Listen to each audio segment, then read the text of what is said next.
Hello Wizarders, welcome to the third channel and welcome back to episode number 42 of Tom's TV show reviews. Today we're reviewing a show I watched quite a while ago now at this point called Ricky and Ralph's Very Northern Road Trip. Before we get on to that, I will give you some channel updates. So, before I made a video called TV Rumble and I sat in this chair and I looked at the video, edited it, watched it back and thought, I like that set. So that's the set we're going with now. We're always going to be sat on this chair behind the wonderful, beautiful background. Now, today we're talking about Ricky and Ralph's Very Northern Road Trip. If you don't know what that is, it's a show about a road trip in Britain with Ricky and Ralph. So Ricky Tomlinson from the Royal Family and the TV show Royal Family, and Ralph Little from 2 Pints Lager and a Packet of Crisps and the Royal Family. Now, it's a Gold original series, and Gold is a channel in the UK that produce comedy, air old comedies, or just air 24/7, Only Fun and the Horses.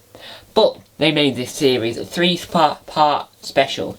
It was incredible, right? So it's a series where they're going the length, breadth of Britain, the north of it, Britain. And I think, if I'm not mistaken, Sally Lindsay did the voiceover, but I haven't seen it in a while, so I don't entirely remember. This will be a short review because it's a programme I saw quite a while ago, so I don't 100% remember what happened. And I don't want to spoil the series for you. So, I want you to enjoy the series as a whole. So, where do we begin? It starts off where they're in this camper van. They're in a motorhome, as us motorhome experts would know. I don't know anything about motorhomes. My dad's the expert.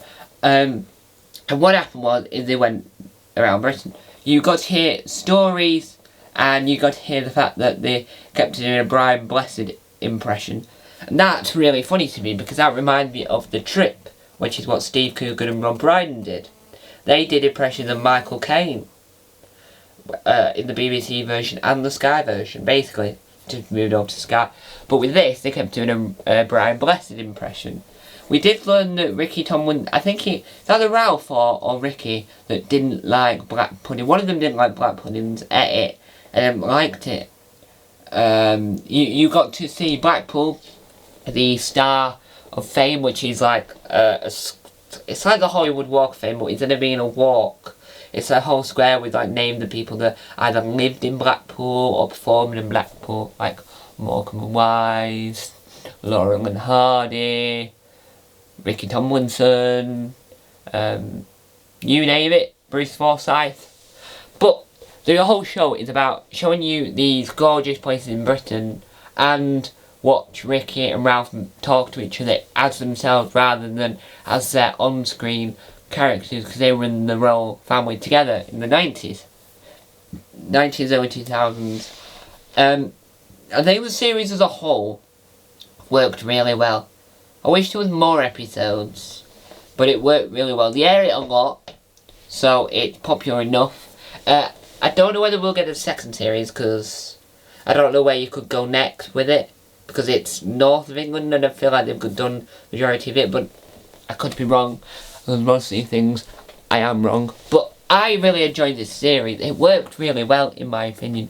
It had everything you want out of a travel programme and everything you want out of the relationship between the two main characters. The two presenters. I do think what let it down a little bit was that there was a lack of episodes. I'm sitting here thinking, right, Tom, you need to come up with a bad thing about this programme. Come on, I'll wait. And I'm like, no, there isn't anything bad about this programme. It's amazing. I absolutely love it. It works really well. It's got everything you want in a sitcom, in a programme, and it's well produced, well done UK TV play, well done. Gold. My favourite episode has got to be where they did the whole Dracula thing, because I've been to where the Dracula book was based. Whitbury. Is it Whitbury? No, it's not Whitbury. That's out of British Empire. No, it's not Whitbury. It's somewhere beginning with W. And the whole dressing up as like vampire goth type thing were generally rather funny because you wouldn't expect it. But you did get to learn a lot more about Ricky Tomlinson and his past and his emotional history. It worked really well. Now, you're probably wondering, Tom, you trying to stall this video to make it longer? No. It's just my memory of this series. Because I saw it so long ago and then I watched so much. It's hard to remember the whole thing. But all I remember is that it was a beautiful programme. It started and ended in Blackpool because that's where Ricky's from, I think. Or is he from Liverpool? Or is he from Sheffield? He's from... I think he is from Blackpool. So it started off there, then it ended with him singing at his local pub.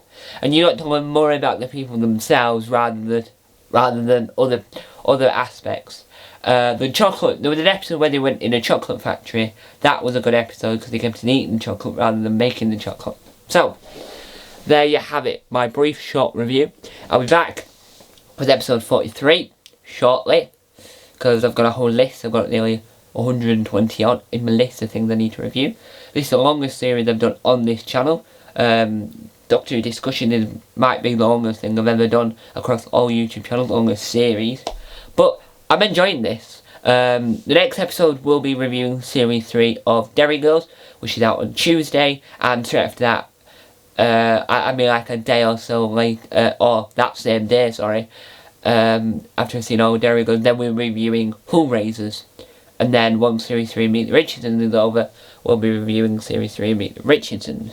So, that's the timeline of this series. Hope you will enjoy. I've had a great time. Hopefully you have. Remember, stay weird. Yes, you, stay weird.